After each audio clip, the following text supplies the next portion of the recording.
vocês quiserem fazer uma pergunta ou quando vocês quiserem fazer alguma contribuição, eu vou pedir para vocês me contactarem pelo WhatsApp, me colocando vocês numa lista de espera.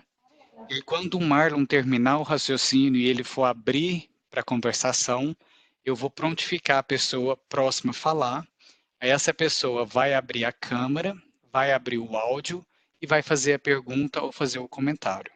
É assim que essa pessoa fazer o comentário, fazer a pergunta, eu peço que ela volta novamente para o mudo e feche a câmera para deixar somente a minha câmera e a do Marlon aberta, tá bom? Então, só relembrando, quer fazer uma pergunta, quer fazer algum comentário, me manda uma mensagem no privado no WhatsApp, eu vou colocar o nome de vocês numa lista para dar oportunidade para todo mundo falar e a gente não interromper o raciocínio e a lógica do Marlon quando ele estiver se expondo. E aí a gente faz essa sincronização de uma forma que todo mundo possa participar e a gente não atrapalhe a exposição do Marlon. Então, eu imagino, se alguém tiver com algum problema para ouvir, ou algum problema de conexão, alguma coisa, me contacta também aqui no WhatsApp que eu vou estar resolvendo isso. Tá bom? Então, antes da gente passar a palavra do Marlon, eu vou fazer uma leitura prévia do livro Respostas da Vida, pelo Espírito de André Luiz, psicografia do Francisco Cândido Xavier.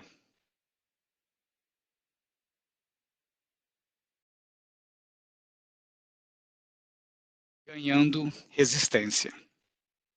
Reconhece você que a sua resistência precisa aumentar. Por isso mesmo, não despreze o esforço no bem, algum tanto ou mais além do nível. Se o trabalho parece estafante, suporte mais um pouco as dificuldades em que se lhe envolvem os encargos. Onde lhe pareça já haver exercitado o máximo de humildade, apague-se um tanto mais em favor de outrem para que o seu grupo alcance a segurança ideal. Demonstre um pouco mais de paciência nos momentos de inquietação e evitará desgostos incalculáveis. Abstenha-se algo mais de reclamações, mesmo justas, no que se reporta aos seus interesses pessoais, e observará quanta simpatia virá depois ao seu encontro. Mostre um pouco mais de serenidade nos instantes de crise e você se transformará num apoio providencial de muita gente. Confie algo mais na proteção da bondade divina e conseguirá superar obstáculos que se lhe figuram intransponíveis. Nos dias de enfermidade, aguente um tanto mais as dificuldades do tratamento e você apresentará as suas próprias melhoras de maneira imprevisível. Tolere um tanto mais as intrigas, que porventura lhe assediam o campo de ação, sem lhe oferecer qualquer importância e defenderá a sua própria felicidade, com inesperado brilhantismo. Você vive no mundo em meio de provas e lutas, desafios e necessidades, ao modo de aluno entre as lições de que precisa na escola, em favor do próprio aproveitamento. Aprenda a suportar os convites ao bem dos outros e você ganhará os melhores valores da resistência. Então eu deixo aí a leitura de hoje para vocês refletirem e abro a palavra agora para o Marlon. Marlon, com você.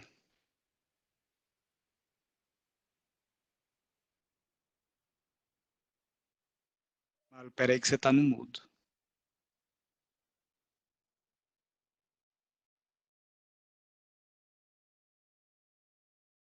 Agora pode falar, Marlon. Boa noite. Estão me ouvindo bem, Fabrício?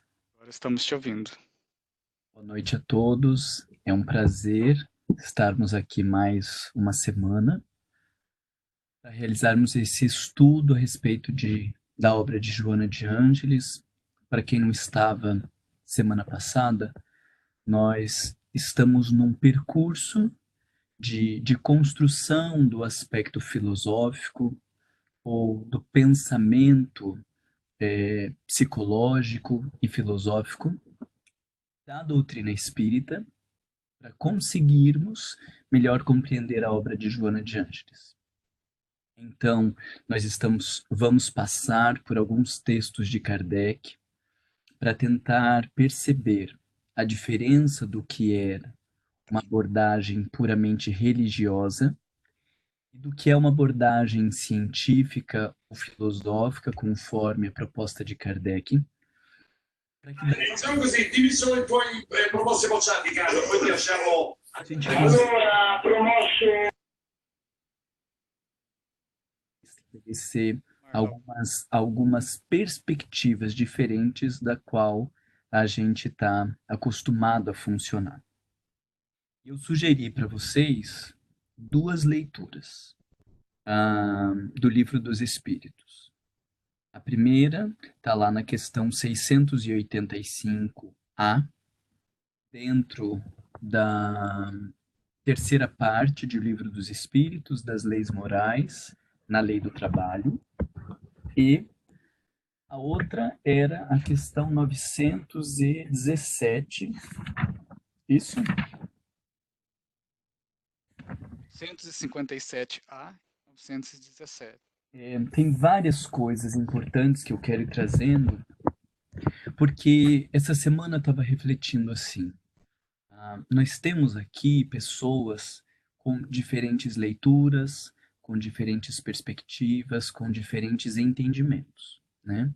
E nós temos que ir construindo essa noção mais equânime entre nós, das leituras que a gente faz de Kardec. Há mil formas diferentes de fazer uma leitura da obra de Kardec.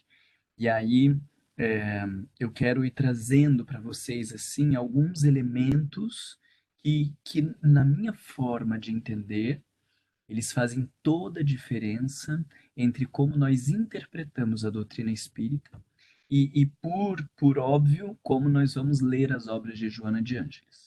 Tá?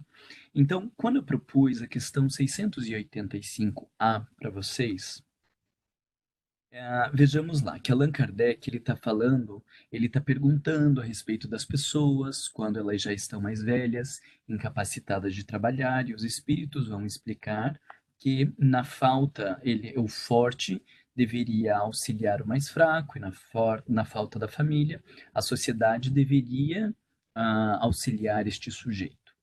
E então, o comentário que nós vamos usar, ele é de Kardec, quando ele faz uma análise de que é necessário que essa sociedade viva um processo de transformação moral.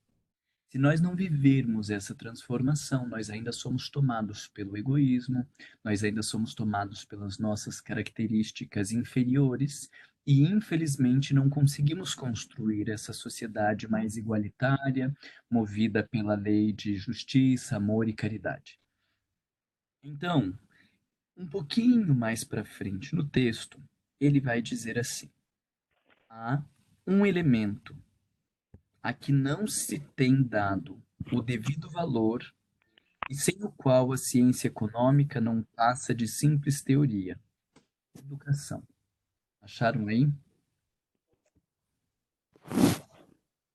Há um elemento a que não se tem dado o devido valor e sem o qual a ciência econômica não passa de simples teoria. A educação. Então, o que eu queria chamar a atenção de vocês? Ele diz assim: não a educação intelectual, mas a educação. Aqui é a primeira diferenciação que Allan Kardec faz, de uma educação que valoriza puramente o intelecto e de uma educação que valoriza as questões morais. Essa mesma diferenciação nós vamos encontrar lá na Gênese, no último capítulo da Gênese, São Chegados os Tempos, onde ele diz assim: já não é somente de desenvolver o intelecto de que os homens necessitam, mas também de elevar os sentimentos. A perceber que existe a necessidade de fazer uma diferenciação, porque existe uma educação que é puramente intelectual e uma educação que é moral. Uma educação que atende apenas à dimensão cognitiva, o raciocínio, o entendimento, a lógica, a questão da percepção, da memória, da lógica, mas não necessariamente nos transforma em pessoas melhores. Eu posso saber o Evangelho de Jesus por inteiro numa leitura puramente intelectual. Eu posso ter domínio de todas as passagens de o Evangelho segundo o Espiritismo, eu posso conhecer todas as questões do Livro dos Espíritos numa abordagem puramente intelectual. Mas esta, segundo Kardec, não transforma a nossa numa sociedade melhor. Até porque nós podemos ser muito inteligentes e usarmos dessa inteligência para constranger, para gerar mal-estar, para julgar, avaliar ou condenar as pessoas. Então, tendo em vista essa divisão de uma leitura puramente intelectual e de uma leitura moral, nós estamos tentando caminhar por essa questão moral. Eu já trouxe para vocês aqui a questão da Gênese, então, quando Kardec fala que o trabalho que nós temos é de elevar os sentimentos. Se der tempo, hoje nós vamos nos deter também um pouquinho neste o que é elevar os sentimentos. Ele não fala eliminar os sentimentos, ele não fala suprimir os sentimentos, ele fala elevar. Então nós precisamos desta palavra elevar para melhor compreender o raciocínio de Kardec. Mas voltando ao Livro dos Espíritos. Não a educação intelectual, mas a educação moral. Não nos referimos à educação moral pelos livros, e sim a que consiste na arte de formar caracteres, aquela que cria hábitos, uma vez que a educação é o conjunto dos hábitos adquiridos. Então aqui eu trago essa questão para vocês pensarem. É uma pena que nós estamos num número tão grande de participantes, porque eu queria poder ouvir todos vocês para a gente fazer uma construção conjunta, mas isso inviabiliza o nosso diálogo. Porém, talvez algumas pessoas, umas duas ou três, poderiam trazer a sua contribuição no sentido de qual é a diferença entre a educação moral pelos livros e a educação moral que consiste na arte de formar caracteres. Porque veja que Allan Kardec está falando de três formas ou três tipos de educação. A educação intelectual, que está focada na questão conceitual ou cognitiva, mas quando nós falamos de questões morais, existem duas formas de educação. Uma educação moral pelos livros e uma educação como a arte de formar caracteres. E digo para vocês que dessa nossa leitura esse elemento é extremamente importante, porque isso vai definir o aspecto religioso no mau sentido da palavra, ou o aspecto filosófico ou psicológico. Alguém poderia trazer sua contribuição? Quem quiser fazer contribuição, por favor, me coloca aqui no WhatsApp para me fazer a listinha.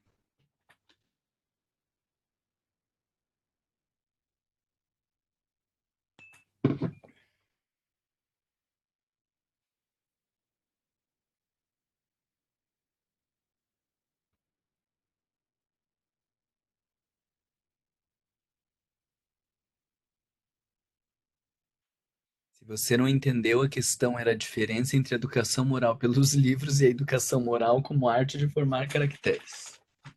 Qual a diferença entre um e outro? Yasmin, por favor, abra sua câmera e o seu áudio e faça a contribuição. Né? Yasmin. Depois nós temos o Humberto. Ótimo. Yasmin, é com você.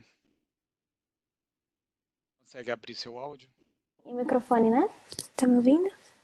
Estamos te ouvindo. Eu imagino que a educação dos livros tem a ver com a leitura, mas tem a diferença de internalizar o entendimento no sentido de absorver mesmo e agir daquela forma nos pensamentos e nos sentimentos de forma automática e não só pela persona, pela máscara, de forma superficial.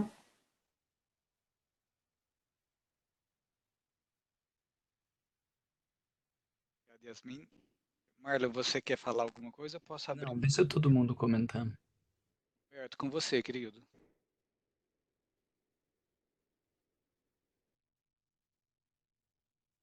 Então, gente, como um aspirante a filósofo, eu tenho a resposta para essa questão.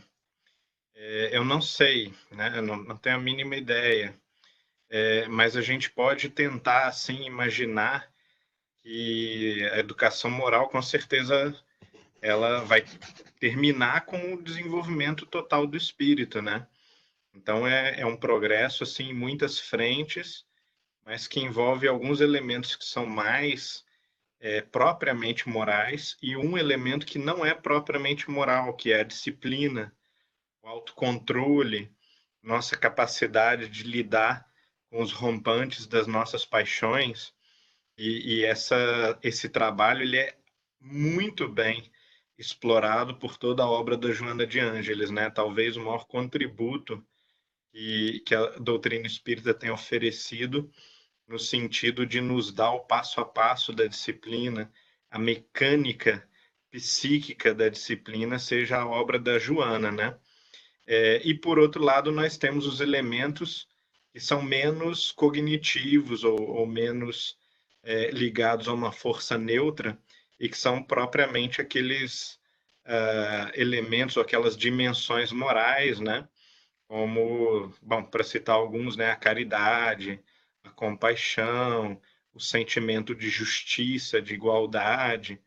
E é muito difícil a gente saber como que isso se desenvolve, mas Kardec fala de uma forma tão positiva, assim, tão definitiva, né? Fica parecendo que ele tem, assim, uma noção de que o mínimo da moralidade é possível transmitir através da educação em uma vida, vamos supor. Né? Então, a minha questão, Marlon, seria mais ou menos nesse sentido. O que você acha que, na concepção do Kardec, seriam esses elementos mínimos para garantir uma autodisciplina, um autocontrole do cidadão em face às suas paixões e, ao mesmo tempo, o florescimento de virtudes morais mínimas para o sujeito combater o egoísmo num sentido assim mais social, mais coletivo? Desculpe se ficou um pouco grande.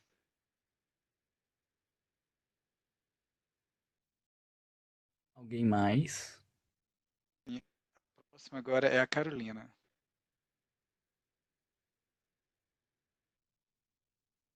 Oi, gente. Então, com relação à questão da educação, quando a gente fala da questão da educação intelectual, que Kardec fala bastante nas obras dele, né, inclusive na Revista Espírita, eu entendo a educação intelectual, para mim, ela é muito importante, porque ela me habilita a racionalizar e pensar diferentes questões, mas que, claro, ela me habilita para me levar a agir de uma certa forma específica, mas não necessariamente a fazer com que esse processo de reflexão ele ocorra dentro de mim, que eu entendo que seja esse processo de educação moral que a gente está colocando aqui, né? Que existe, claro, o processo de educação moral pelos livros, que é o que é colocado aqui por Kardec, né? Mas eu entendo também que, por isso que eu estava falando semana passada, que a grande chave para mim é como aprender a pensar, como que a gente pode fazer isso, principalmente eu que venho de uma cultura onde eu fui sim ensinada a questionar, mas eu percebo que o ambiente onde eu cresci não existia essa cultura de questionar as coisas, né?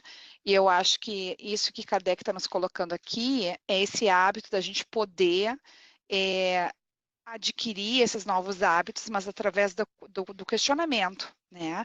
Essa formação do caráter que requer que eu faça essa reflexão, né? Porque está falando bastante aqui da questão dos hábitos, né? Está falando da questão da gente poder perceber como que a gente está hoje, né? De eu poder, através do autodescobrimento, de eu poder me perceber, ciente de que eu sou um ser imortal que tem um histórico milenar, mas como que eu posso estar me auxiliando a fazer esse processo de reflexão? Acho que é aí que entra a educação moral, né? E como que eu posso trazer isso para meu dia a dia, né? Para a prática do dia a dia também. Eu acho que isso é muito importante. E eu sinto bastante dificuldade com isso, com relação, principalmente, à questão de como aprender a pensar, né? Eu acho que essa é uma questão bem importante para a gente poder estar reflexionando junto. Como que a gente pode se auxiliar a aprender a pensar e como que a gente possa levar isso dentro para os ambientes de estudo nos centros espíritas. Nossa, nós temos 5 pessoas na fila, gente. Vamos ser mais objetivos e mais diretos nas perguntas para dar oportunidade para todo mundo. Elizabeth, pode perguntar, querida. Estão me ouvindo? Sim. Estamos te ouvindo. Ok. A pergunta era se a diferença entre a educação moral... Qual a que gente pergunta se que ele deu? Tudo bem? Peraí, gente. Quem abriu a câmera e o áudio? Peço para todo mundo fechar, deixar só a Elizabeth, por favor. A Elizabeth, vai. Então, a pergunta é a diferença entre a educação moral recebida pelos livros e a educação moral que o Espiritismo nos traz, né? Que é aquela que vai nos ajudar a nossa ascensão, digamos assim. É, é uma ideia que o Marlon está colocando, que a educação moral que a gente estuda, que está nos livros, né? É essa que a sociedade nos coloca, onde nós temos que eles nos colocam em caixinhas, que se você não está conforme o que o que a sociedade espera de você, você não tem a moral exata. Você vai roubar uma galinha, você é um criminoso, você não respeita as leis de trânsito, você é um asocial. Então, essa moralidade de livros, para mim, que a gente aprende, é ligada para mim dentro da sociedade onde a gente vive hoje. E a moralidade que nós precisamos desenvolver, que nós precisamos aprender, na minha ideia, é realmente aquela moralidade que a colega falou anteriormente, que vai me ajudar a aprender a questionar, mas não só aprender a questionar, a receber também a resposta e assimilar a resposta, não só na minha mente, mas no meu coração e no meu comportamento, como espírita, como ser melhor, como um ser que quer evoluir.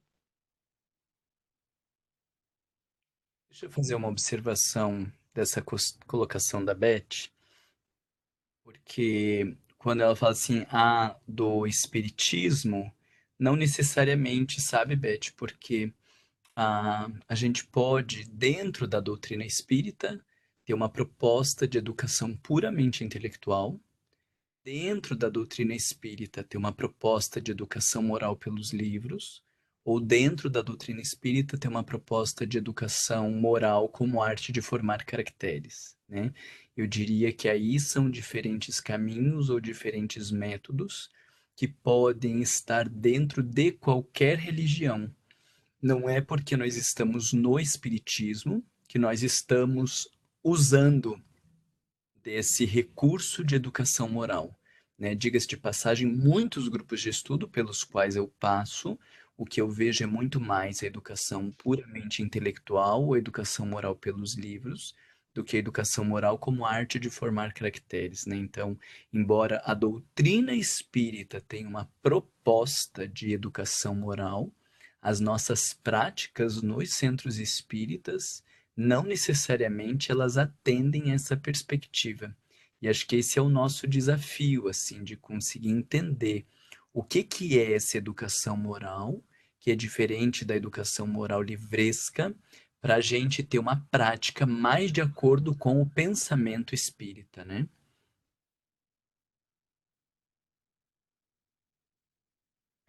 A próxima pessoa agora é o Figueiredo. Lá. Boa noite. Estão me ouvindo? Estamos te ouvindo. Ok. Então, eu particularmente acho essa questão muito complexa, exatamente pelo fato, a educação moral pelos livros nos daria praticamente as diretrizes de um comportamento. Qual é o grande conflito que eu vejo? Sabemos que tem uma linha de pensamento da psicologia que diz que nós usamos o nosso consciente somente 5% durante o dia. E 95% somos induzidos a agirem de acordo com o nosso subconsciente. Se o nosso subconsciente é carregado de informações que não condiz, ou melhor, que condiz com o nosso passado, o passado nesta experiência principalmente, que não é muito ligado à educação, à ética. E eu penso que a educação de formar caractere, teríamos que insistir na disciplina do comportamento. Essa é a minha colocação. Obrigado, Figueiredo. Nós temos agora a Cláudia.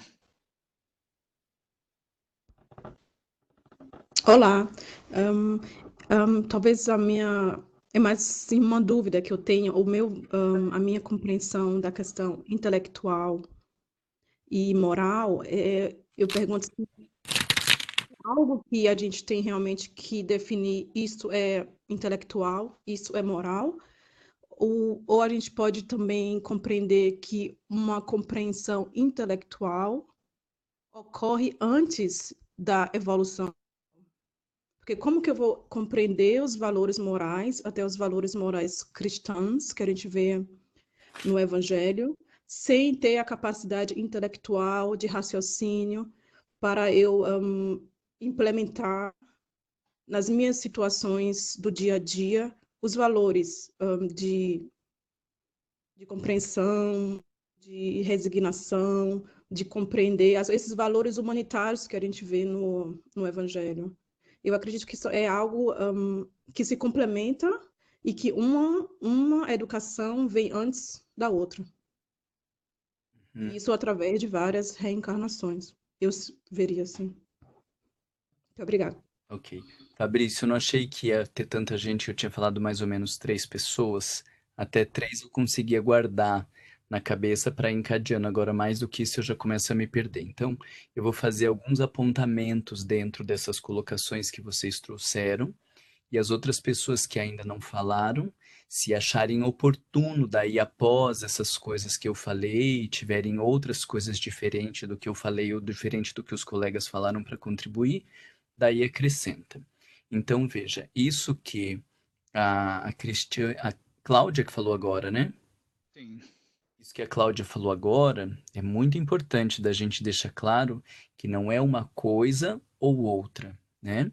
No Livro dos Espíritos, Allan Kardec já fez esse questionamento a respeito do desenvolvimento intelectual e do desenvolvimento moral, e o que os espíritos falam a ele é que primeiro se desenvolve o intelecto e na sequência o moral. Eles não dizem quanto tempo que é essa sequência, se é no mês que vem, se é no ano que vem, se é na encarnação que vem, ou se é dali 10 encarnações, eles não especificam uma questão de tempo, mas dizem que primeiro desenvolvemos o intelecto e depois desenvolvemos a moralidade, né? Então não é uma negação da questão intelectual e também não é uma negação da questão moral pelos livros. Então, a nossa questão é que esse é um processo gradativo, aonde, como a Cláudia disse, nós temos primeiro o desenvolvimento do intelecto, e esse desenvolvimento vai gerando alguns discernimentos, ou vai nos dando um pouco mais de respeito das nossas atitudes. E esse discernimento a respeito das nossas atitudes nos proporciona um mínimo de civilidade. Isso ainda é a dimensão moral pelos livros.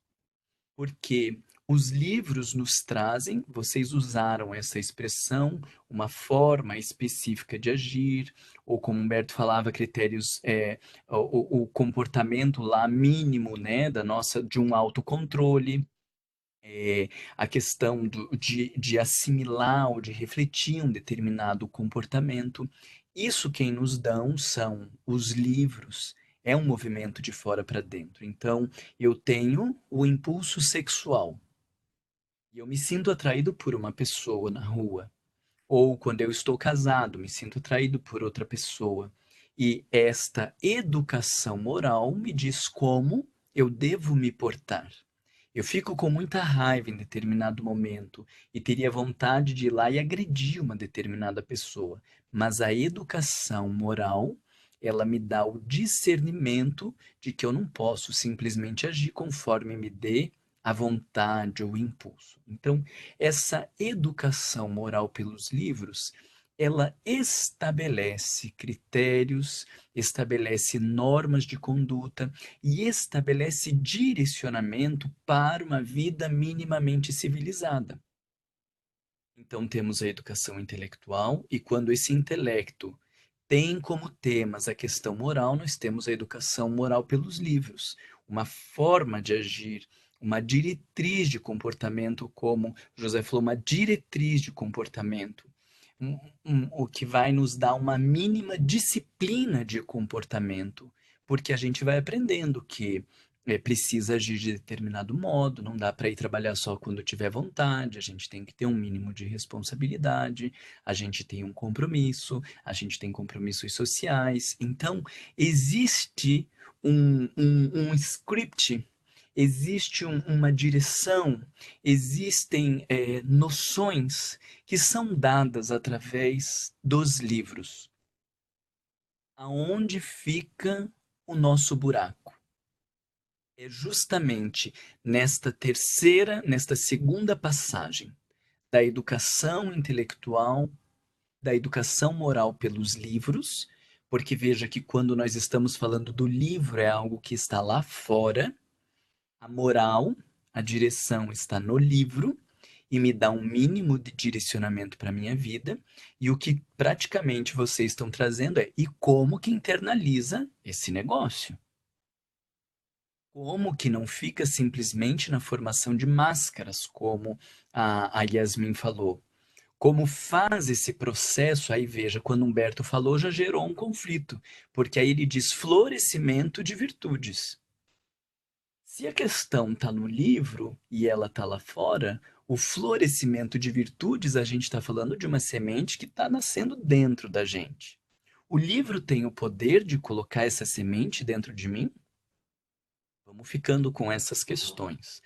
Quando nós falamos a respeito da disciplina, do autocontrole, desta forma específica de agir, vocês entendem que, embora eu consiga estabelecer muitos critérios para a minha conduta, a educação moral pelos livros, ela nos leva até uma determinada distância, que é a da civilidade. Porém, o desenvolvimento das virtudes, olhando como um aspecto mais profundo, a educação moral pelos livros é incapaz. E esse pensamento, eu vou usar de alguns elementos da psicologia, e por isso nós vamos estudar Joana de Ângeles e ver tudo isso fundamentado na ciência psicológica, mas o mais importante é que estes elementos eles já estavam postos por Kardec. Nós não prestamos atenção, porque continuamos, como eu dizia semana passada, com o mesmo modo de pensar da Igreja Católica, mudando apenas o discurso. Aonde nasce o mal na perspectiva da Igreja Católica? Vem de dentro ou vem de fora? Vem de fora. Aquela desgraçada daquela Eva E foi tomada pela cretina daquela cobra, comeu aquela bendita daquela maçã e tudo desandou. Aí tá o pecado original. Olha que coisa linda, o pecado original.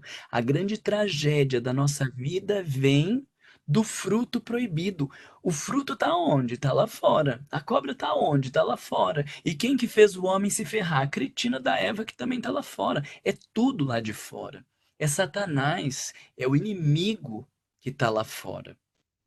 Então, se o problema do mal começa lá fora, aonde vai vir a solução para esse mal? Lá fora.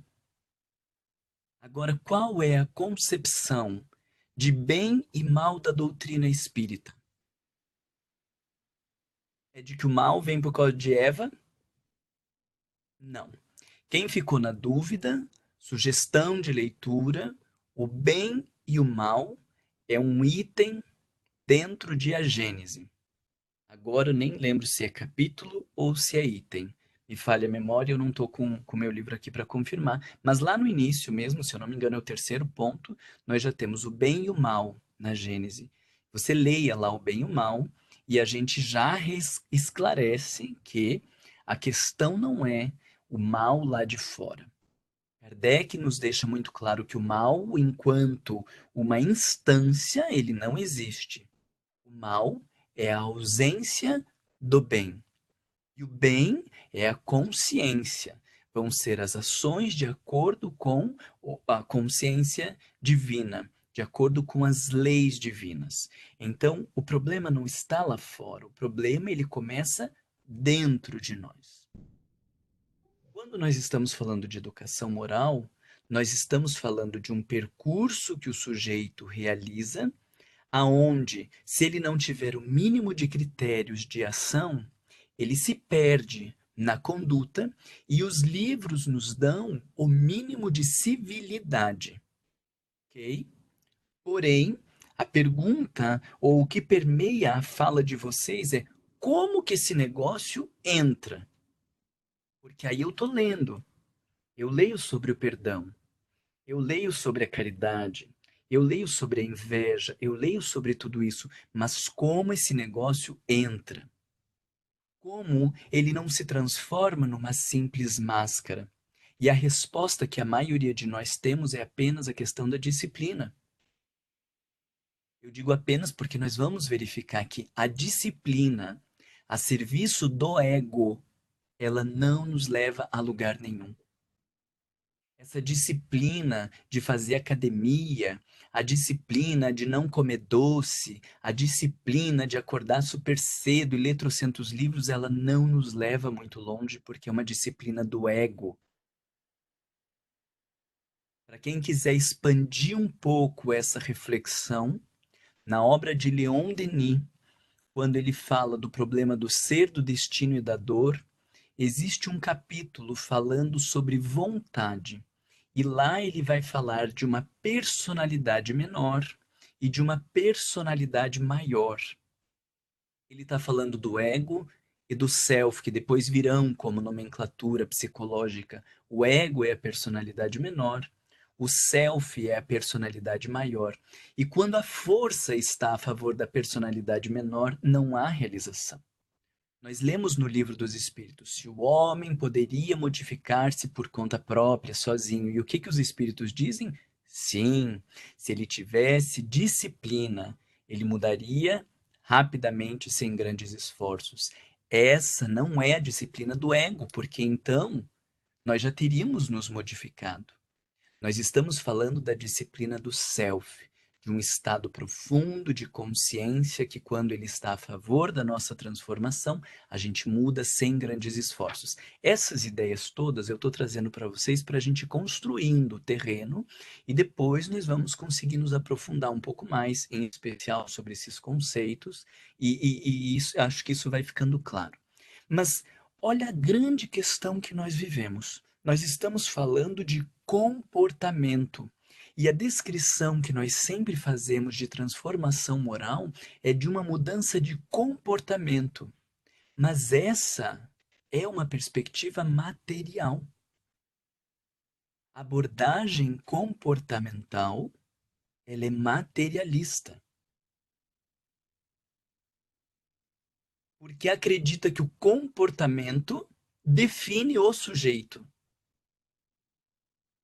Qual é a perspectiva da doutrina espírita? O comportamento define o sujeito? Não. Aonde tudo começa para a doutrina espírita? Na matéria ou no espírito? Tudo começa no espírito. E o comportamento, ele é expressão do estado consciencial. Quando eu tenho consciência da vida após a morte, eu tenho uma conduta diferente na minha vida. O comportamento, ele é a expressão da minha alma. Ele é a expressão do espírito. Mas a gente é tão danado que a gente quer mudar o comportamento achando que está mudando lá dentro.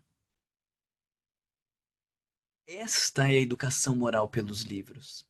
Uma mudança de fora para dentro. Ela nos serve apenas até a dimensão da civilidade. Não haja assim. O irmãozinho bate no outro. Não haja assim. Você não pode bater no seu irmão. Isso é educação moral pelos livros. É alguém de fora para dentro, estabelecendo uma norma de conduta, o mínimo de civilidade. Porém, a agressividade que existe dentro daquele menino, ela se transforma porque agora ele se habituou a não bater no seu irmão.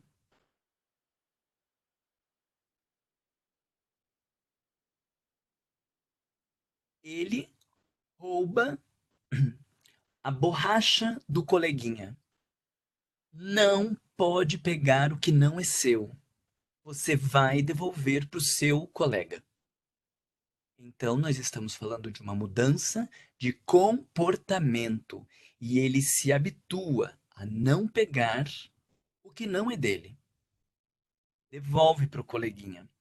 Mas ao devolver a borracha para o coleguinha e se condicionar, porque se ele pegar, ele vai apanhar, ele vai ficar de castigo, ele vai ser criticado, a mãe não vai deixá-lo em paz. Então, por ele se condicionar, o que poderíamos, no vocabulário de alguns, ou talvez da maioria de vocês, se ele se disciplinar a não pegar a borracha do coleguinha, isso lhe transforma num homem íntegro.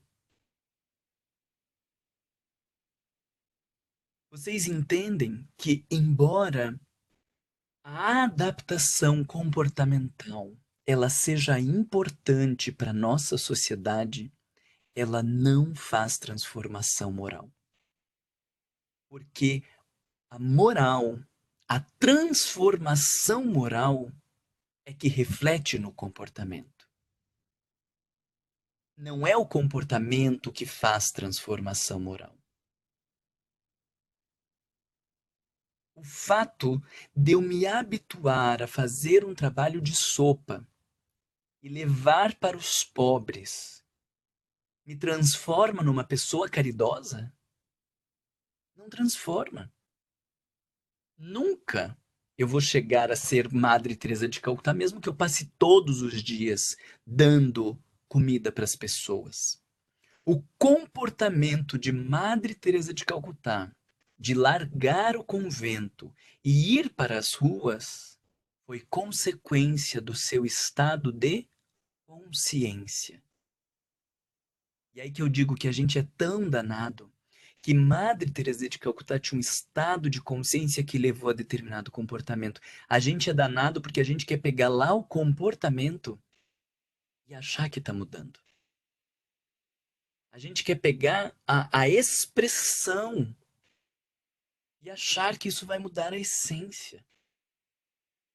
Aí nós temos a diferença da educação moral pelos livros e, como diz Allan Kardec, da educação moral, mas não nos referimos a essa pelos livros, porque a educação moral pelos livros é incapaz de formar caracteres, é incapaz de transformar o sujeito.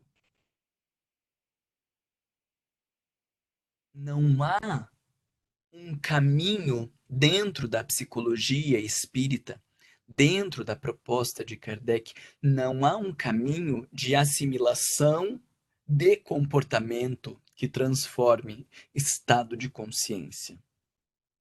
Isso é esperar uma transformação moral de fora para dentro. Então diríamos que a educação moral pelos livros está nos livros e nos traz uma direção. Ela atende até um determinado momento, quando o nosso comportamento é completamente desorganizado, descivilizado, sem um mínimo de noção, ela atende, porque ela nos dá a delimitação deste espaço na relação com o outro. Porém, a hora que aqui o comportamento está minimamente organizado, a transformação das minhas questões, quando eu me percebo invejoso, quando eu me percebo egoísta, quando eu me percebo orgulhoso, quando eu faço as minhas compulsões escondido de todos, quando eu não tenho a fé que eu gostaria, estas coisas não se modificam de fora para dentro. Então, não é porque vocês não sabem como muda o comportamento, como o comportamento muda lá dentro, é porque esse caminho não tem. A proposta da doutrina espírita é do espírito que se manifesta no físico e não do físico que se manifesta no espírito. Temos nuances? Sim. O estado de despertamento, que é coroado por um novo comportamento, e aí parece que a pessoa mudou. Mas não é que a pessoa mudou. Ela já estava numa transformação consciencial. E o comportamento novo, ele apenas coroa uma transformação que já estava eclodindo dentro dela. Mas a mudança de comportamento sem estado consciencial, não existe transformação moral. Entendem isso? A mudança de comportamento sem um estado consciencial, não existe transformação moral. Assim, um despertar da consciência que vai se manifestando através de alguns comportamentos, mas lembra que a proposta da doutrina espírita é de dentro para fora e não o contrário, senão nós estamos num pensamento materialista, comportamental. A nossa não é a perspectiva comportamental. Nós temos as diretrizes de comportamento. Então, veja, quando falávamos, alguém comentou a respeito dessa mudança de comportamento. Sim, a Carol quer fazer uma pergunta. Calma aí. Fala, Carol. Minha pergunta para vocês, quando fala de diretrizes de comportamento, aí a minha pergunta é, mas aonde estão escritas leis morais? Nos livros ou na consciência? Ciência. Entendem? Se as leis morais estão na consciência, a transformação moral, ela é um processo de despertar da consciência e não de mudança de comportamento. O comportamento não desperta a consciência. O comportamento pode despertar sentimentos e os sentimentos elaborados e refletidos despertarem a consciência. Ok. O comportamento pode ser um disparador de novos pensamentos, de novas reflexões, e esses novos pensamentos e reflexões despertarem a consciência, mas o comportamento puro e simples não tem conexão com a consciência. O foco da doutrina espírita não é o comportamento. Não são estes simples hábitos, porque estes hábitos, eles estão estritamente relacionados, na sua maioria, com esta vida. Marlon, é a Carol aqui. Eu tô confusa. Eu realmente tô bem confusa. A questão é, tu falou duas coisas aí interessantes mais no início. Como fazer esse processo na prática? Então, assim, como fazer aquele caso que tu falou da criança, né? Como fazer na prática sem podar a criança, né? como auxiliar, no caso, aquela criança naquele momento, a fazer com que ela reflita com isso. Essa é a minha primeira questão. Segunda, o que tu quis dizer com as compulsões escondidas dos outros? Eu também não entendi. Se tu puder clarear, te agradeço. Obrigada. O comportamento com as crianças a gente fala num outro momento, Carol, porque agora a gente precisa conseguir entender essa lógica e entendendo depois a gente pensa as crianças. Eu sei que as mães ficam tudo agoniadas porque tá vendo que tá reprimindo o filho, meu Deus, o que que eu faço? Então não reprime. Primeiro lembra que precisa de um movimento de fora para dentro. A gente tem um papel importante na educação dos nossos filhos, que é esse mínimo de civilidade. O papel do de dentro para fora, a gente pode contribuir, mas o elemento definidor é eles, a partir de tudo que a gente vai falar. As compulsões escondidas que eu falo são dos comportamentos onde nós temos uma conduta aparentemente muito bonita, mas daí o pessoal está se perdendo na promiscuidade, na prostituição, na compulsão alimentar, na compulsão por compras, na compulsão pelo poder, em uso de drogas, em uso de medicações indevidas e um número imenso de problemáticas que elas aparecem no silêncio da vida das pessoas. Então, aparentemente, o comportamento, ele é perfeito, ele é inquestionável, mas este sujeito, porque não consegue concretizar a sua grande transformação, porque ela não se dá de fora para dentro, acaba fazendo compulsões. E estou falando dos inúmeros casos que eu conheço, das inúmeras situações que eu já acompanhei em tudo que é lugar, mas também nas obras de Manuel Flamengo de Miranda, nas obras de André Luiz. Então a gente acabou tendo uma conduta ilibada por fora, mas lá dentro, uma conduta completamente desregrada ou desregulada, ou quando ainda não aparece no comportamento, está aqui dentro, os nossos desejos, os nossos conflitos, as nossas brigas internas e um monstro que existe dentro da gente e que a gente não consegue mudar com mudança pura e simples de comportamento. Allan Kardec, eu estou tentando achar aqui no Livro dos Espíritos essa pergunta, mas não estou achando agora de rápido porque eu não tinha preparado para ler para vocês, mas depois eu mando quando ele questiona a respeito dos hábitos e ele pergunta assim: se um sujeito que renasce como escravo, se há mudança de hábitos de uma vida para outra? E aí o que os espíritos respondem é obviamente que sim. Se ele nasce como escravo, ele vai ter hábitos de escravo. Quando ele nasce, há hábitos na posição novas. Aqui achei, ó. Questão 216 de O Livro dos Espíritos. Ele diz assim: o homem conserva em sua nova existência os traços de caráter moral de suas vidas anteriores? Sim, isso pode acontecer. Mas melhorando se ele muda, sua posição social pode também não ser a mesma. Olha que interessante. Se de senhor passa a escravo, seus gostos serão muito diferentes e teríeis dificuldade de reconhecê-lo. Sendo o espírito sempre o mesmo nas encarnações, pode existir certa analogia entre suas manifestações, se bem que modificadas pelos hábitos da sua nova posição, até que um aperfeiçoamento notável venha mudar completamente o seu caráter. Então, olha que interessante. Ele está descrevendo uma mudança de hábitos decorrente de uma posição, decorrente de uma educação, decorrente de uma cultura, que é tudo aquilo que nós falávamos da educação moral. Proibições, regras, estabelecimento. Porém, estes são hábitos de uma nova posição. Mas isso não se mantém de uma encarnação para outra.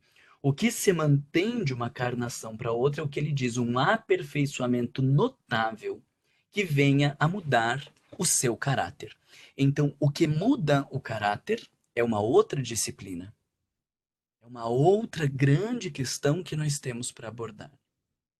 O que agora a gente está tentando desenvolver, eu sei que tem pessoas que querem falar, mas eu preciso concluir assim o raciocínio, senão nem adianta vocês fazerem perguntas se vocês não entenderem ainda o raciocínio, não lerem os textos e não se apropriarem dos conceitos.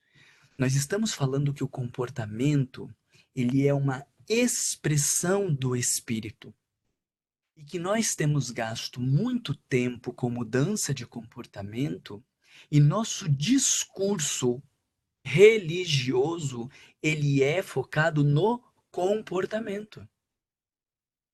Mas o discurso filosófico ou psicológico que permeia o pensamento da doutrina espírita, ele não é focado em comportamento.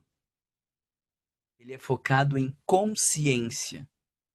Separem esses dois grandes grupos.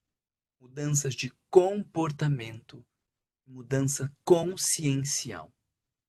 O bem e o mal não são uma questão de comportamento, Allan Kardec explica isso. A transformação moral não é uma questão de hábito, Kardec explica isso. A mudança não se dá de fora para dentro. As leis morais estão na consciência. O processo é de dentro para fora. E a gente quer pegar como se fosse um atalho e fazer a mudança de fora para dentro. Então a Igreja Católica estabeleceu os pecados capitais. Aquilo que nós temos que nos opor, aquilo que nós temos que vencer. Mas a doutrina espírita vai dizer que da onde que nasce aquilo que a Igreja chamou de pecados capitais? Da onde nascem os vícios morais? De dentro da gente. Não tem como você combater, porque a nascente está ali dentro. É a forma como você está organizado. Isso que a gente está chamando de pecado, ele é a expressão do seu estado de consciência. Não gasta tempo querendo mudar esse comportamento. Não gasta tempo querendo mudar puramente estes hábitos, porque eles são apenas a expressão de quem você é. Eles são apenas a expressão do seu estado consciencial. E quando você amplia a sua consciência, porque o bem, o mal é ausência de consciência, o mal é ausência do bem, quando você amplia a sua consciência, naturalmente o mal se transforma. Não faz esforço de ficar combatendo lá fora. Não faz esforço de ficar mudando tanto comportamento. Usa dessa energia para o teu comportamento e aí volta para a tua consciência. E aí vai lá para o Livro dos Espíritos, porque quando você atinge um estado de consciência, o teu comportamento muda imediatamente. E aí você não precisou fazer grandes esforços. Está lá a questão a respeito da disciplina da vontade. Quando a consciência desperta, o comportamento muda sem grandes esforços. Então, é quando Allan Kardec pergunta se o homem poderia sozinho se modificar, e os espíritos dizem sim, muito poucos esforços fazem, porque se ele tivesse um pingo de vontade, ele se transformaria. Porque se ele usa para o despertar da consciência, quando ele desperta, o comportamento muda. Basicamente, nós estamos aqui definindo a abordagem religiosa e a abordagem filosófica. Porque a abordagem religiosa foca no comportamento e vai dizer como as pessoas têm que agir. Não pode isso, tem que perdoar, tem que ter fé, tem que fazer caridade, tem que isso, tem que aquilo, tem que aquele outro. Gente, vocês também são produto desse discurso. Olha quão opressor é isso. Porque de repente vem alguém dizendo que tem que ter fé, mas você não tem. Ou que você está triste, a pessoa vai dizer que você tem que estar feliz e você não consegue ficar feliz. Ou que você tem que ser mais calmo, mas você não consegue se acalmar. Esse discurso de fora para dentro, além dele ser opressor, ele acaba com a nossa autoestima. Porque parece que a gente sabe tudo como tem que agir, mas não consegue. Porque esse momento de mudança, ele não se dá de fora para dentro. Ele se dá de dentro para fora. Por isso que não consegue. Então, eu ainda vou trazer mais um elemento para a gente tentar organizar esse pensamento E se nós não tivermos tempo para as perguntas, eu depois vou pedir então para vocês fazerem as perguntas pelo WhatsApp e nós começamos o nosso próximo encontro por essas perguntas. Mas eu preciso trazer um elemento importantíssimo agora para a gente entender este processo de mudança de dentro para fora ou de fora para dentro em Kardec. Quem está com o Livro dos Espíritos, não precisei nem falar para vocês lerem antes, porque vocês sabem. Mas vamos para a questão 919.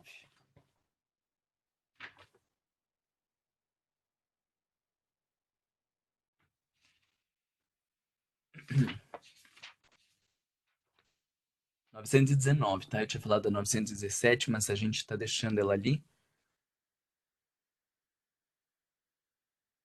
para esclarecer essa mudança, que não existe assimilação de comportamento.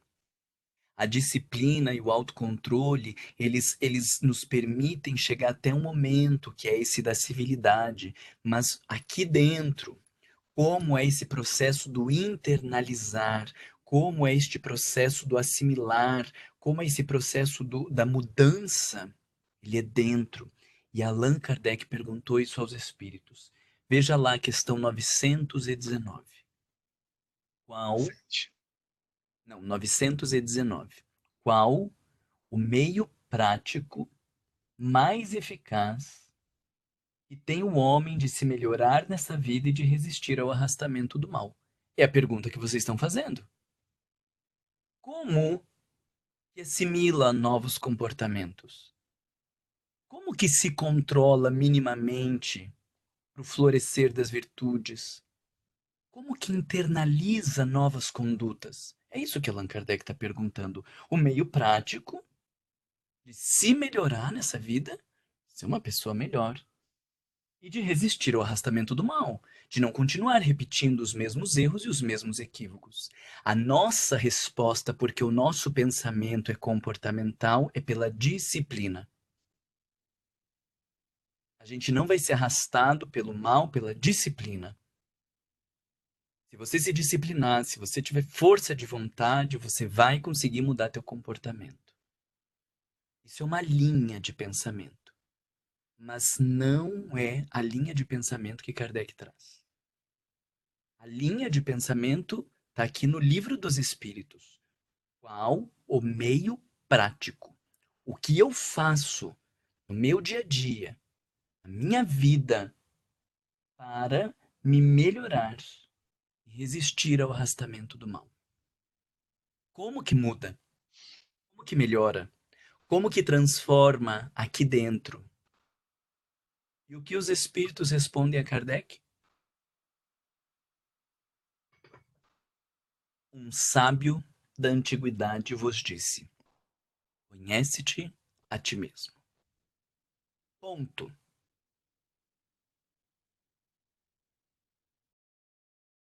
Por que ele não fala ali de mudança comportamental? Por que ele não fala ali de oração, passe, evangelho no lar, leitura, estudo? Por que ele não fala ali da disciplina, da vontade?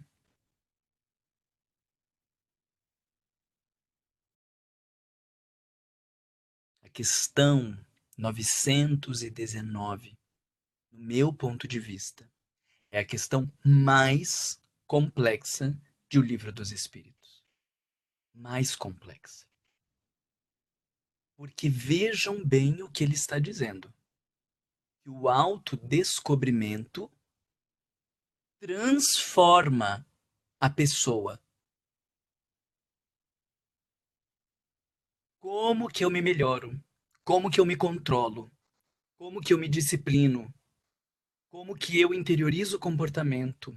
Como que eu internalizo o que eu aprendi nos livros? Como que eu me transformo numa pessoa melhor? Autodescobrimento.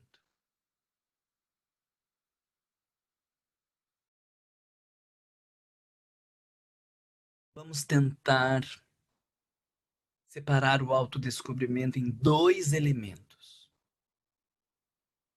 O primeiro passo do autodescobrimento, ele é esse processo de identificação.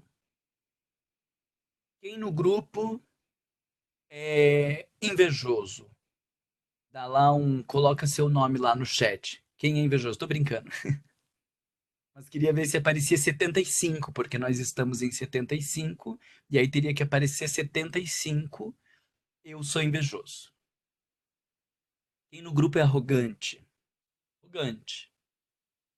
Há arrogantes que não sabem que são arrogantes? Óbvio. Há invejosos que não sabem que são invejosos? Óbvio. Há ciumentos que não sabem que são ciumentos? Óbvio.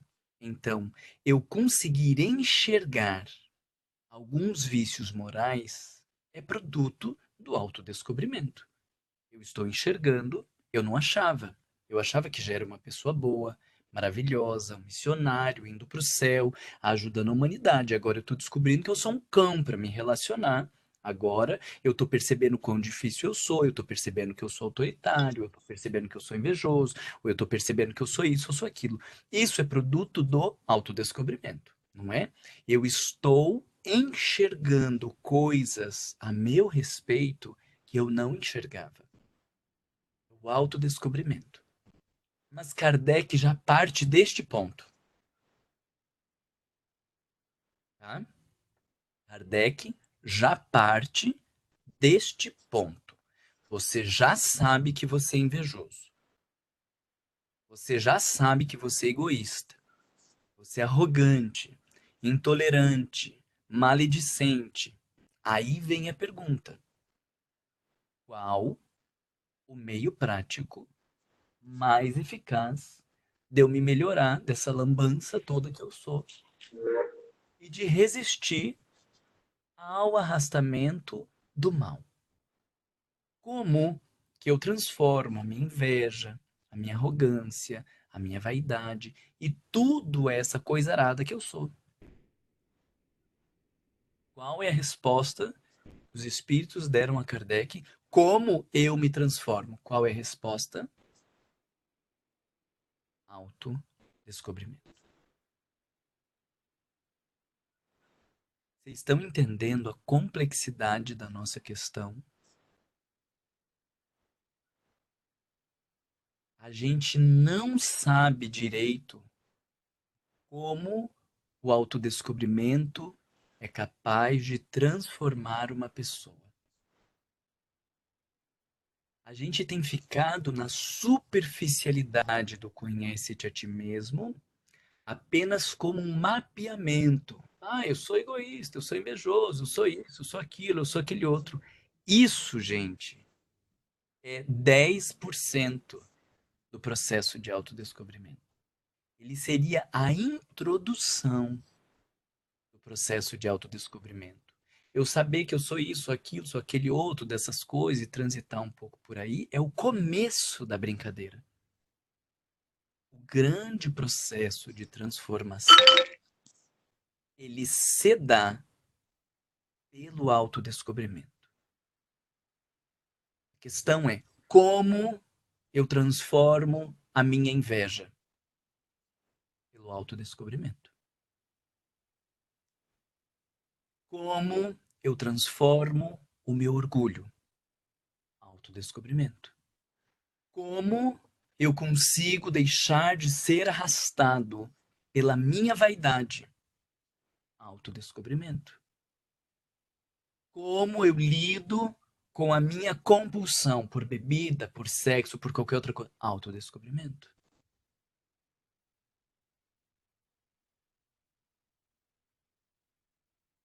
Porém, isso que define o pensamento espírita não foi apropriado pelos espíritas. O método de transformação moral que tem predominado no nosso discurso nos centros espíritas, no evangelho, no lar, ou aonde quer que a gente se encontre, é da transformação moral da Igreja Católica. Se você é orgulhoso, como você se transforma? É começar a agir como humilde. Então, se você antes levantava o dedo e dizia, eu sei, eu sou, não aceita crítica e tal, tal, tal, agora você começa a ouvir as críticas das pessoas. Você dobra o dedo, coloca uma mão junto com a outra, ao invés de dizer assim, fala assim. Tava falando muito alto, agora fala mais baixo. Falava com a cabeça erguida, igual o Marlon, assim, agora você começa a falar mais recolhido. Dobra um pouquinho a cabeça, fala um pouco mais manso. Daqui a pouco as pessoas vão dizer, nossa, o Marlon era tão arrogante.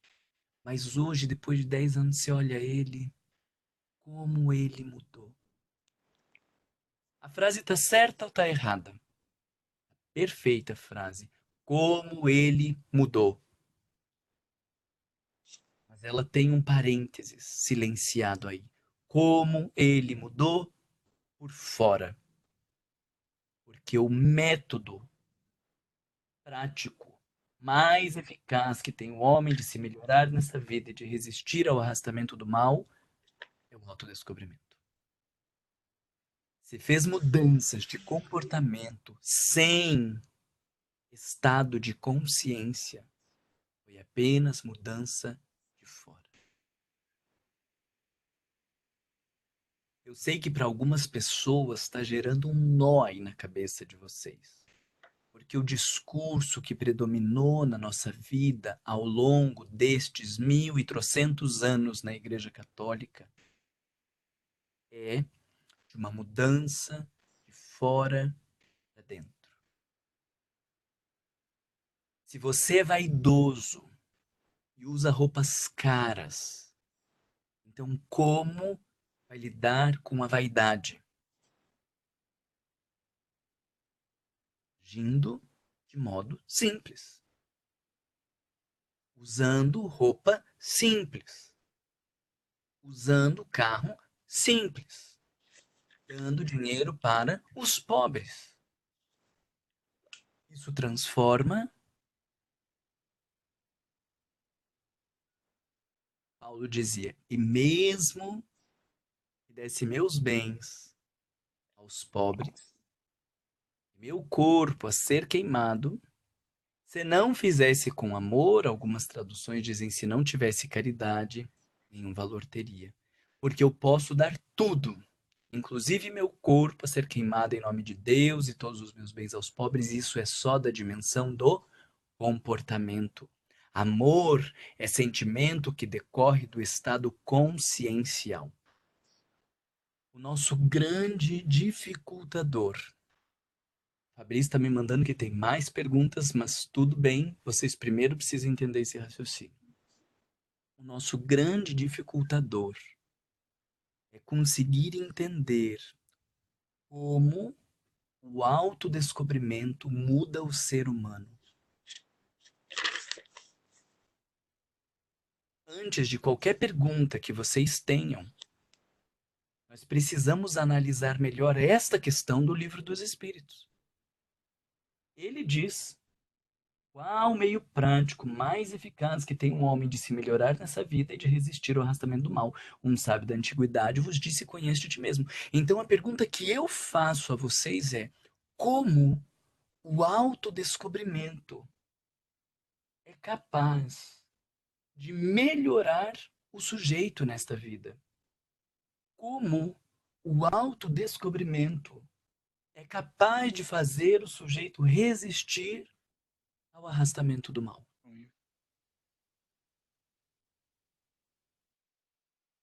Entendem? Eu estou fazendo antes uma pergunta para vocês. Porque isso está no Livro dos Espíritos desde 1857. Mas a gente não prestou atenção. E continua achando que o comportamento ele se modifica de fora para dentro, que é transformação moral. E que o ser melhor nessa vida se dá de fora para dentro. Mas o que os espíritos estão dizendo a Kardec é que a transformação se dá de dentro para fora. É se conhecer que transforma o teu comportamento. É o se conhecer que não leva ou que impede o arrastamento do mal. Então a pergunta que eu estou fazendo a vocês é essa: como o autodescobrimento impede de ser arrastado pelo mal. Como o autodescobrimento te transforma. Ok, eu percebo, eu sou orgulhoso. Esse é um nível do autodescobrimento. Percebi. A minha pergunta agora é, como que eu mudo meu orgulho? E o que os espíritos vão dizer? Conhece-te a ti mesmo. Seu orgulho vai mudar quando você conhecer a si mesmo. Não é mudando o comportamento, senão ele dizia, se esforça por todo dia fazer o oposto. Começa a ter condutas opostas ao mal que você tem. E um dia, esse bem comportamental vai se transformar num bem consciencial. Não é isso que os espíritos dizem. Como? Eu que sou compulsivo com álcool. Como? Eu que sou tão invejoso. Como eu que sou tão agressivo, promíscuo, corrupto, me melhoro. Conhece-te a ti mesmo. Essa é a nossa resposta. Essa é a resposta que os espíritos nos deram. E por isso eu continuo dizendo que eu acredito que é a pergunta mais complexa que nós temos do Livro dos Espíritos. E nós não levamos a sério. A forma de você mudar o teu orgulho não é agindo como humilde. A forma de você mudar o teu orgulho é se conhecendo. A forma de mudar a tua inveja ou a tua vaidade é se conhecendo.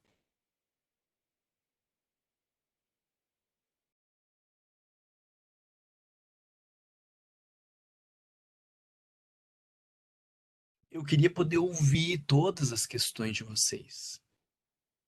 Mas eu queria primeiro que vocês parassem nesta questão. Amadurecessem essa reflexão. Como que conhecer-me vai transformar o meu orgulho? Como que conhecer-me vai transformar a minha impaciência? Como que me conhecer vai transformar a minha inveja?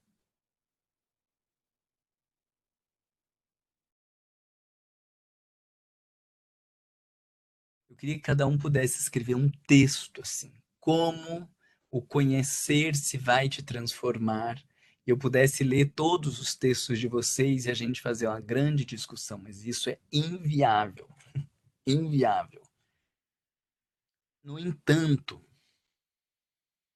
você, em particular, precisa fazer esse exercício. Quebra um pouco a sua cabeça. Vou propor isso como uma questão para a nossa semana. Quebra um pouco a sua cabeça, tentando perceber a forma como você acredita que muda, se de fora para dentro ou de dentro para fora. Porque o de fora para dentro é a educação moral pelos livros. O de dentro para fora é o estado de consciência, é o despertamento, é a autoconsciência, que daí não é máscara, que daí não é o externo, que daí não é o por fora. Então, mesmo que a gente não tenha tempo para que todo mundo fale, tenta desenvolver, tenta dissertar um pouco sobre isso, lendo e relendo o Livro dos Espíritos, buscando outras questões dentro do Livro dos Espíritos, tá? Não vai ficar saricoteando aí por qualquer outro autor. Dentro do Livro dos Espíritos, tenta transitar um pouco para compreender esta questão. Se você é invejoso, a forma de transformar a tua inveja é se conhecendo. Então a pergunta que eu te faço é: como se conhecer transforma a tua inveja. Como o se conhecer transforma um sujeito compulsivo. Ele bebe todo dia. Ele faz uso de prostituição, ou ele faz uso de pornografia todo dia. Como que o se conhecer vai transformar isso? A maioria das respostas de vocês começa, ele tem que se conhecer para entender e daí ele mudar. Ok, como muda? Ele tem que conhecer para mudar. A maioria das respostas, elas são sempre assim, para mudar. A pergunta é, nesta hora, para mudar, como muda? A resposta é, conhece-te a ti mesmo. O jeito de mudar não é uma escolha arbitrária de comportamento. Eu não vou ser assim ou eu vou ser assado. A forma de mudar o comportamento é o autodescobrimento. Nós dizemos assim, o autodescobrimento é método de transformação moral. É ele que faz o florescimento das virtudes, que Humberto falava. É ele que faz o internalizar dos conteúdos, que a Yasmin falava. É ele que vai nos permitir agir com esta conduta adequada, o assimilar do comportamento, ou as diretrizes de comportamento. Autodescobrimento.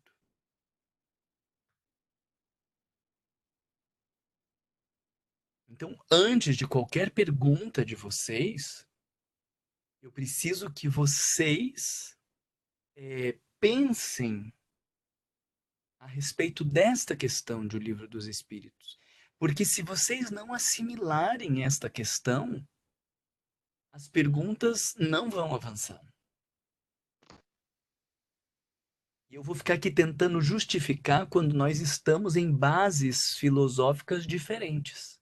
Se vocês estão na perspectiva comportamental da mudança de fora para dentro, vocês vão ter um rol de perguntas. Se vocês estão na perspectiva da mudança consciencial de dentro para fora, o rol de perguntas é outro. Então, enquanto vocês não se apropriam desse rol de perguntas, não adianta a gente querer avançar na discussão. Ok? Então, eu imagino que alguns estejam mais angustiados. Imagino que outros estejam contrariados. Imagino que outros estejam céticos. Mas a minha proposta é nós estudarmos Kardec. A questão é clara. Ela exige uma aplicação. Ela exige um melhor entendimento dentro de nós. Para que daí a gente comece a fazer os desdobramentos da transformação moral, para que daí a gente comece a ler o Evangelho, para que daí a gente consiga chegar lá em Joana de Ângeles. Se você não entende que é o autodescobrimento que leva à transformação moral, você não consegue ler, por exemplo, o livro Conflitos Existenciais. Porque lá ela traz um monte de problemáticas, mas a base do tratamento de todas as problemáticas ela está no autodescobrimento. Se você não entende o autodescobrimento, você vai ler o Homem Integral e vai ficar só com adaptações comportamentais. Ou você vai ler o próprio livro Autodescobrimento, que tem uma grande proposta de transformação, e você fica em mudança só de fora. Então, esse entendimento do autodescobrimento, ele vai nos abrir para alguns conceitos psicológicos de persona, sombra, ânima, ânimos, ego, self. Ele vai nos abrir para isso, e isso nos abre para a gente interpretar melhor o Evangelho e as obras de Joana. Vamos fazer assim, ó.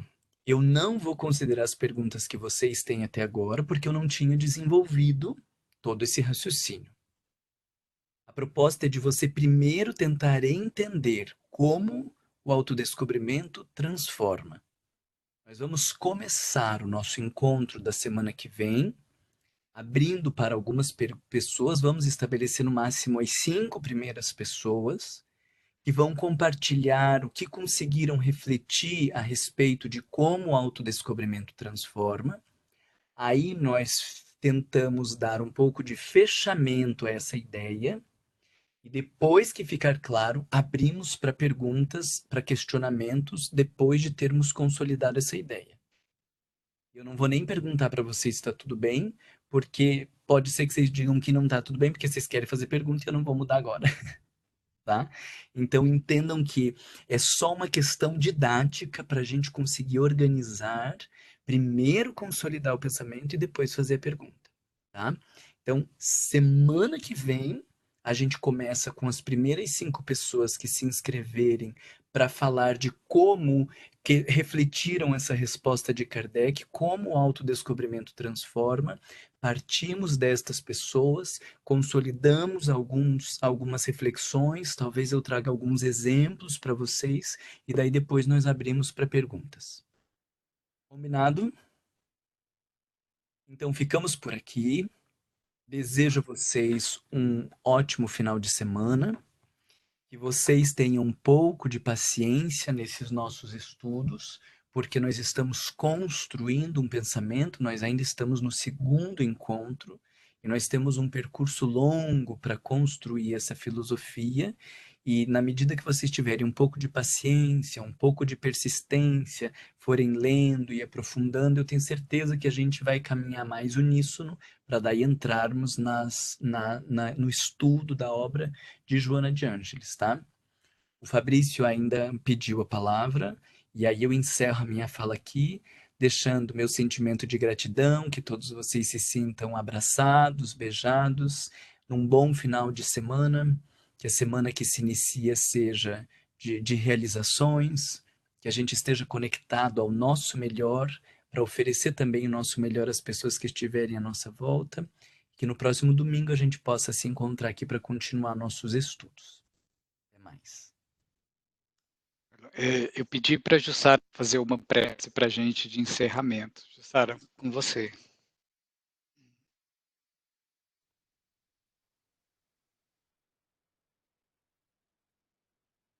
Neste momento, refletindo sobre os ensinamentos que acabamos de receber, realizamos a importância de nossa caminhada juntos, aonde através das experiências de cada um de nós possamos conjuntamente crescer e aprimorar o nosso espírito. Rogamos a nosso Pai Criador que possamos, através dessas reflexões, termos a coragem de enfrentarmos as feras que ainda habitam em nós mesmos, olharmos cada uma de nossas imperfeições, compreendendo que no caminho do ser espiritual elas fazem parte de nossa jornada evolutiva, mas no caminho do ser celestial é necessário que nos desapeguemos de cada uma delas que ainda nos retém nas malhas da inferioridade. Mestre amado Jesus, os teus exemplos até hoje nos conduzem. Que possamos, através dessas lições, através das reflexões que nosso querido e dedicado amigo nos leva ao raciocínio, possamos encontrar a paz interior e, consequentemente, a transformação para nós mesmos. Que possamos passar uma boa semana inspirado pelos amigos espirituais que nos conduzem e retornarmos a semana que vem para mais esclarecimentos e aprendizado. Graças a Deus.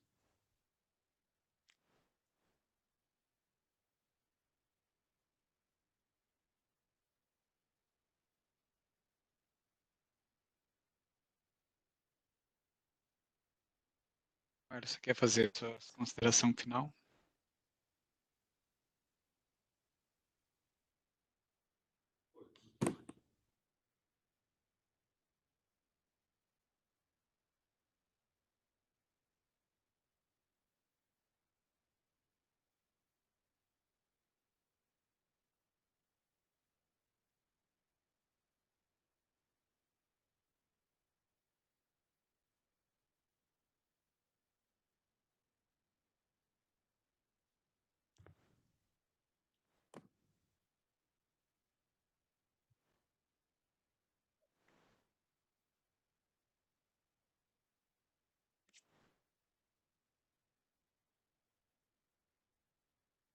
Obrigado, Jussara. Acho que o Mário já saiu, porque ele não tem mais consideração final. Então, tenha todos uma boa noite.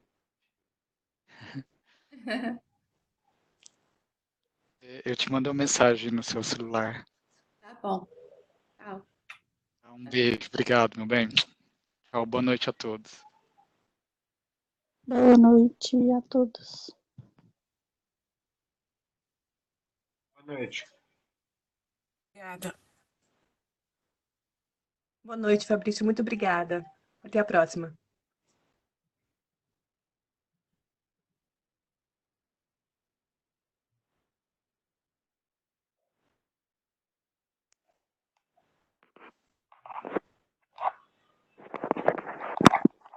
Boa noite.